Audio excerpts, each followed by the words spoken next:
नाजरीन अस्सलाम वालेकुम नाजरीन, खुदा खुदा करके पाकिस्तान तहरीक इंसाफ और हुकूमत के दरमियान जो है वो मुज़ाकरात शुरू हुए। आज एक बड़ी ज़बरदस्त पेशरफ्त है, क्योंकि पाकिस्तान तहरीक इंसाफ जो है गुज़िश्ता तकरीबन 10 साल से ज़्यादा वो मुखालफिन के साथ किसी भी सूरत बैठने के लिए वो तैयार नहीं थे। और यहाँ तक कि जब इमरान खान साहब वज़ीर आज़म थे तो उस वक्त भी जितने भी अहम इश्यूज़ आए तो उसने अपोजिशन के साथ बैठने से हमेशा इनकार किया और यही कहता रहा कि ये चोर है, ये डाकू है, इनके साथ मैं हाथ नहीं मिलाऊंगा, ये नहीं करूँगा, वो नहीं करूँगा, और ये अवाम में जो है ना वगैरह वगैरह इस किस्म की बातें होती थी। अब जब उसने लास्ट कॉल दी 24 नवंबर को कि 24 नवंबर आखिरी कॉल है और इससे हुकूमत भी चली जाएगी और पूरा मुल्क जो है, लेकिन कहीं से भी वो स्पेशली पंजाब, सिंध, बलूचिस्तान से बिल्कुल जो है कोई उठा नहीं, ना कोई इस्लामाबाद की तरफ आया। हालांकि ये फैसला किया गया था कि सब जो है इस्लामाबाद की तरफ आएंगे। तो जब उसकी नाकामी के बाद अब वो बैठने के लिए तैयार हो और एक बड़ी मतलब ये संजीदा लोगों की एक कमेटी बनाई है इमरान खान साहब ने हुकूमत के साथ बातचीत के लिए। और फिर उसने अपील की बार बार, स्पेशली बैरिस्टर गौहर ने, कि स्पीकर एक किरदार अदा करे। तो स्पीकर ने भी किरदार अदा किया। हुकूमत की तरफ से जो कमेटी बनाई गई है वो भी इससे लगता है कि हुकूमत बातचीत में संजीदा है, क्योंकि उसमें इसहाक डार जो कि डिप्टी प्राइम मिनिस्टर है, राजा परवेज़ अशरफ साहब जो कि साबका वज़ीर आज़म है, मतलब है कि पीपल्स पार्टी, मुस्लिम लीग, MKM और दीगर इत्तेहादियों से जो है लोग, सीनियर लोग लेके उनकी कमेटी बनाई है। आगाज़ हुआ है, अच्छा आगाज़ हुआ है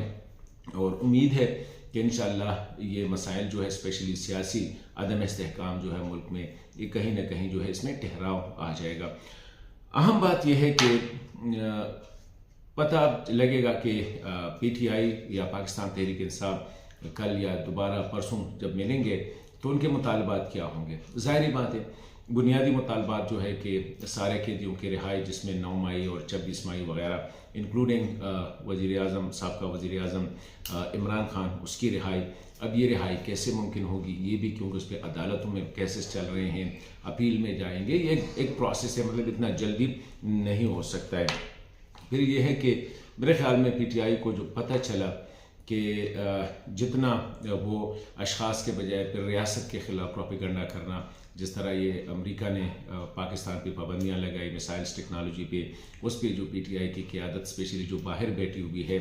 मतलब ये कि ऐसा लग रहा था कि फ़ौज के ख़िलाफ़, अदलिया के ख़िलाफ़ जो भी सामने आ जाता, जो भी उनके मर्ज़ी के ख़िलाफ़ होता, उनके ख़िलाफ़ कैंपेन वो चलाते। तो ज़ाहिरी बात है लोगों को भी कुछ महसूस हुआ और उनको भी ये जो क़यादत है उनको भी कि ये कब तक हम चलेंगे। और फिर इनकी जो सियासत है उसका सारा जो नुकसान था वो खैबर पख्तूनख्वा होता, क्योंकि पंजाब में तो तरक्की हो रही है, सिंध में भी हो रही है, वहाँ पे तो इसमें एक दौड़ लगी हुई है, यहाँ पे अमन व अमान भी है, लोग कारोबार भी करते हैं। खैबर पख्तूनख्वा की हालत ये है कि न वहाँ पे कारोबार है, न वहाँ पे अमन व अमान है, न वहाँ पे गवर्नेंस है। तो मेरे ख्याल में सबसे ज़्यादा फ़ायदा जो होगा वो खैबर पख्तूनख्वा के लिए हो सकता है कि मौजूदा जो हुकूमत है PTI की सूबे में, ये अब सूबे के मसाइल पे थोड़ा तवज्जो दे, क्योंकि अमन व अमान की हालत इंतहाई ख़राब। अब दोबारा ऑपरेशंस की बातें हो रही है, कारोबारी लोग वहाँ से निकल रहे हैं, जो टेक्निकल लोग हैं, जो इलीट्स है वो वहाँ से निकल रहे हैं, क्योंकि वो सूबा अब रहने की काबिल नहीं है। गुज़िश्ता 10 सालों में वो यहाँ तक पहुँच चुका है। अभी उम्मीद रखते हैं कि अल्लाह करे कि ये मुज़ाकरात कामयाब हो, लेकिन अभी भी एक ट्रस्ट जो डेफिसिट है वो दोनों में बहुत ज़्यादा है, और स्पेशली वो PTI के चेयरमैन इमरान खान उसके रवैये के हवाले से या उसकी जो आदत है उसके हवाले से। लेकिन फिर भी उम्मीद है, क्योंकि जब बात होती है तो बातें हल होती है। तो यही है कि बात से बात हल होती है, बात से मसाइल हल होते हैं, बात से झगड़े हल होते हैं। तो यही उम्मीद है और एक अच्छा है कि सियासी क़यादत ने बिलाखिर ये फ़ैसला किया कि दोनों मिल बैठ के ये जो हालात है इस पर तबादले ख्याल करें और जो टेंशन है स्पेशली सियासी, इसको डिफ्यूज़ करें।